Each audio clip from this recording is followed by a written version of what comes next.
Welcome to Burden and Backbone, a place for men who choose discipline, competence, and strength of character.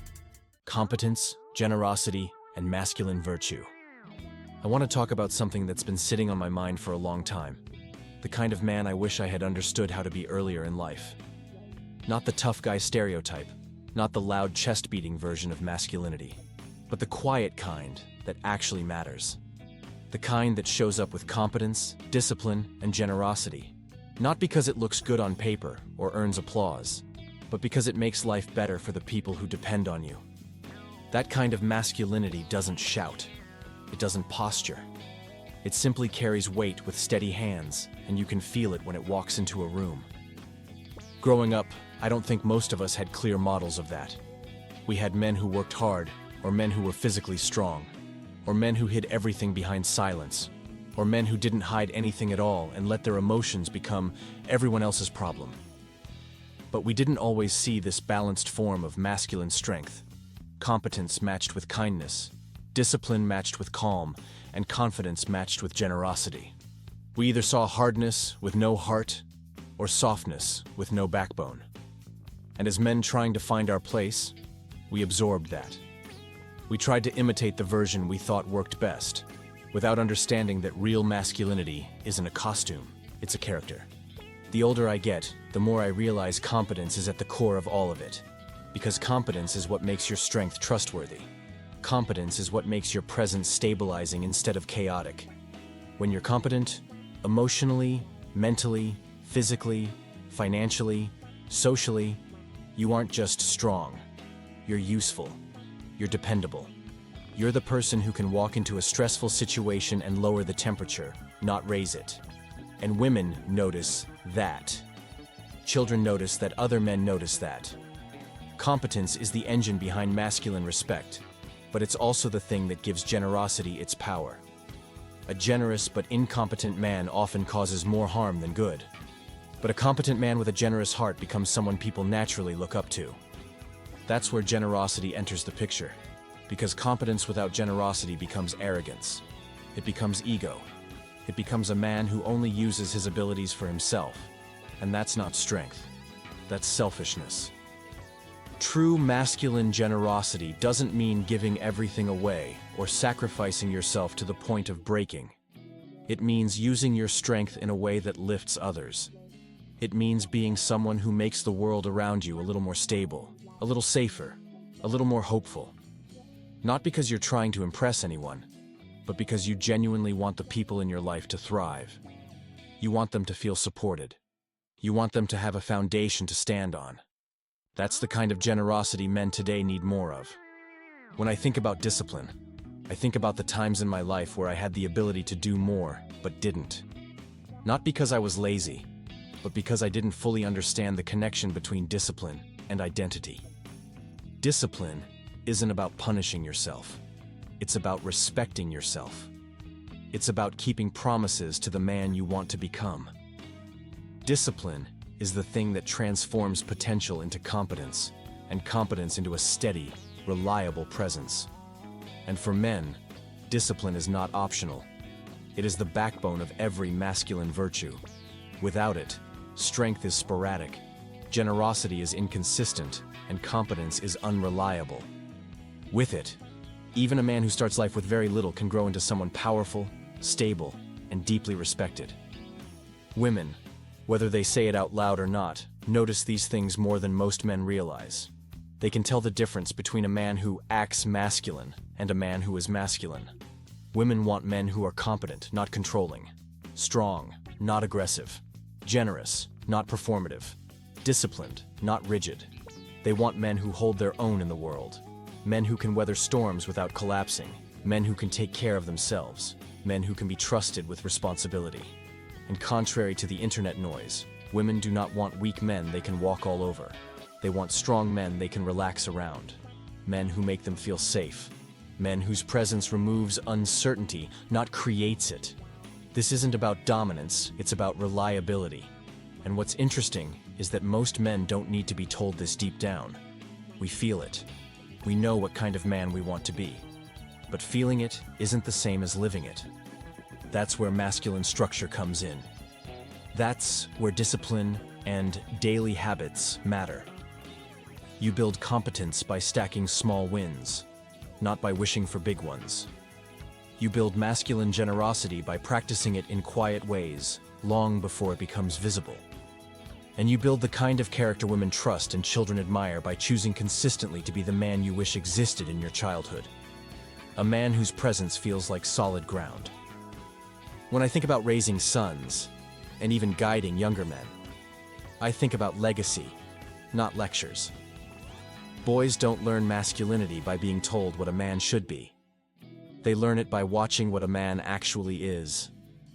They watch how you respond to stress, how you speak to their mother, how you carry your responsibilities, how you treat people who can't give you anything in return. They watch whether you keep your word, or whether your emotions control you.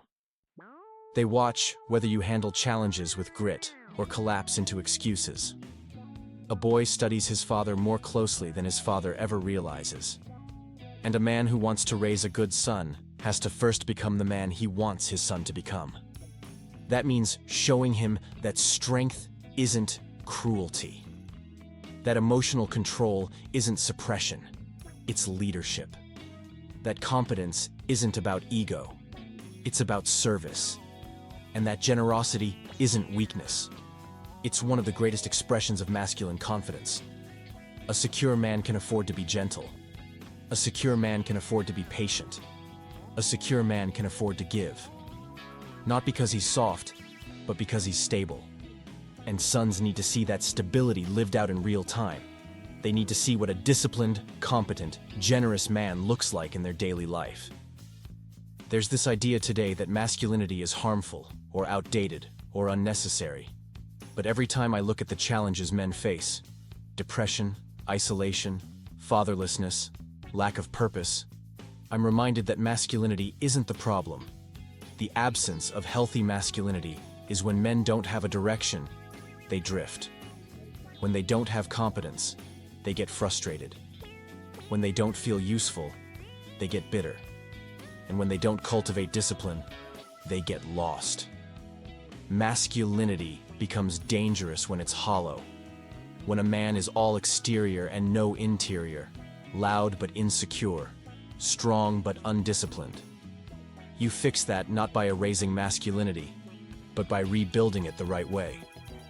Healthy masculinity doesn't seek approval. It seeks improvement. It seeks responsibility. It seeks stability. It seeks purpose. And it does that through daily discipline, through competence built one skill at a time, through generosity that comes from security, and through a commitment to being a man others can rely on.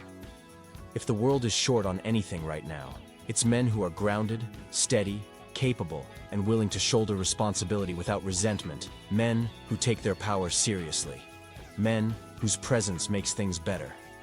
I've lived long enough to see both sides of masculinity. What happens when a man is strong and generous, and what happens when he is weak or unstable. And I can say without hesitation that the men who live with competence and generosity tend to build better lives. Not easier lives, but better ones. They build stronger families. They build trust.